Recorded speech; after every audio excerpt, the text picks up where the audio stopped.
Hi, I'm Mark Manning. Somebody has to be. It's Friday, so it's a quiet news day, so I've decided to regale you with celebrity encounters I've had in my life.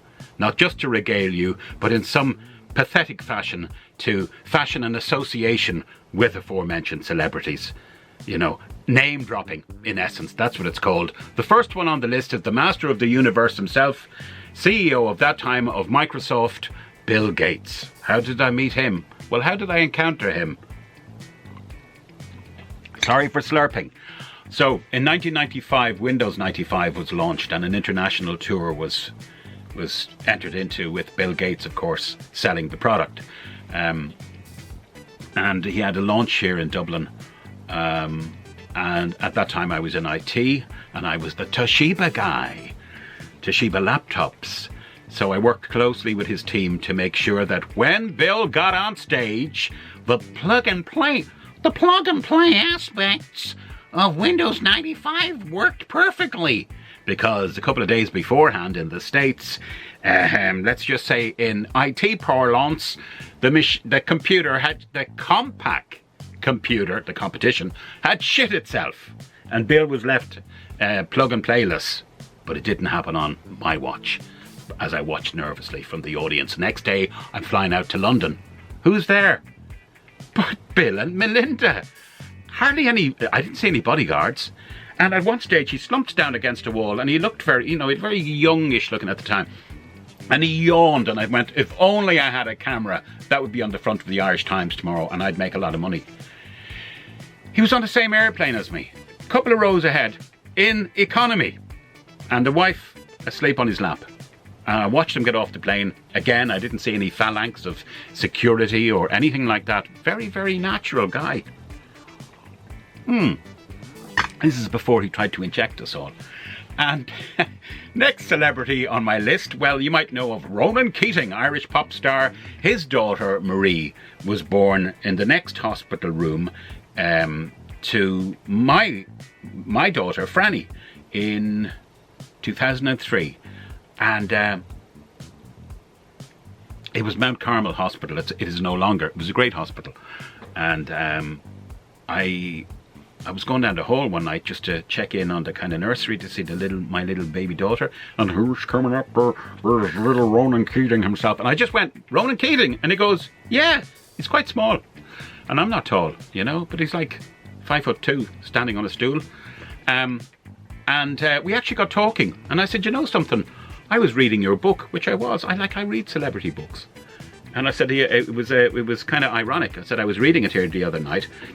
And a taxi pulled up and Boyzone were playing on the radio. So, whoa, the irony. He found that quite funny. And I walked in with him and his little baby was labelled and my little baby was labelled. And I thought, again, if only I'd got a camera, I'd make a fortune. And the next day, I think, I saw him leaving with his then wife and his new daughter, and the baby was all covered up because I think a deal had been done with Hello or OK magazine. 1992 we moved to Next, and I'm in a radio station. It's one of these community ones, which that's where I always end up. Always the bridesmaid, never the bride. But I love all things radio. And it's a station fledgling at the time called Anna Livia. I think it's morphed into Dublin Community Radio now or something.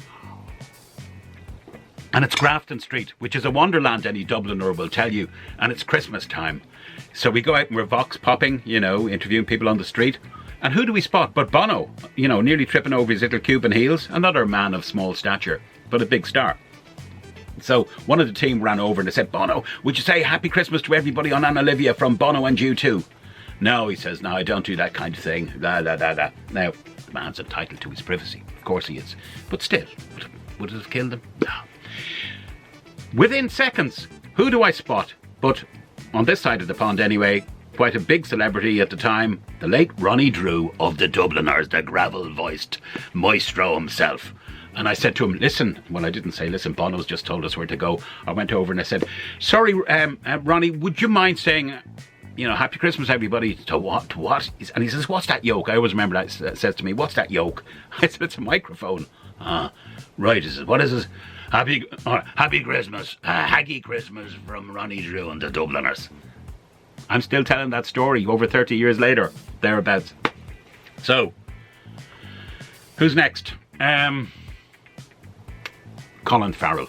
All right, not too long ago, I worked on, in other words, I was an extra on a movie called The Lobster, and it was shot here in Dublin and I think somewhere down the country as well. Now, extra work isn't glamorous. You just stand around all day and you get paid 70 quid for it, but you might get to see a celebrity like I did with Colin. And I watched him and he was the total pro and the total gentleman. No glamour, by the way, in shooting movies. They literally walked up and down that street bloody 20 times for one reason or another. The shot wasn't right. I was the blur, by the way, in the top right hand corner, which you won't see. We all had our lunch on a bus. There's like one of these old converted buses. And one of the extras, you don't talk to the stars, you're not supposed to, but she had her children with her and she said, she did, she went over and said, would you mind, could I take a picture, a selfie kind of? And he went, sure. And she had her little daughter with her. And for whatever reason, she took one with her daughter. And then she said, would you mind doing one with my son as well? No problem, he said. And the camera started going funny. And she, God love her, she was so embarrassed. And she, oh, it's okay, it's okay. And he went, no, it's all right. He said, and he looked at the little fella and he says, what's your name? And he said, I always remember the name, Sebastian, he says. Okay, Sebastian, just tell your ma to relax, Jay, we'll get this photo done. And he did. What a gent, outstanding star. By the way, another name drop. I actually met years ago my hero, one of my heroes on radio, the ultimate being Jerry Ryan, the late Jerry Ryan. And now I'm talking about the late Terry Wogan. And he was at a book signing and I saw him do the same thing. Somebody got terribly flustered and jiggled cameras around and he went, sure, it'll be fine. Sure, you're grand. Let's take the photo there. Now, do you want to see me as an extra? I know, it's pathetic. Here we go. Have a good weekend. You're the Queen of England, the one they call Elizabeth.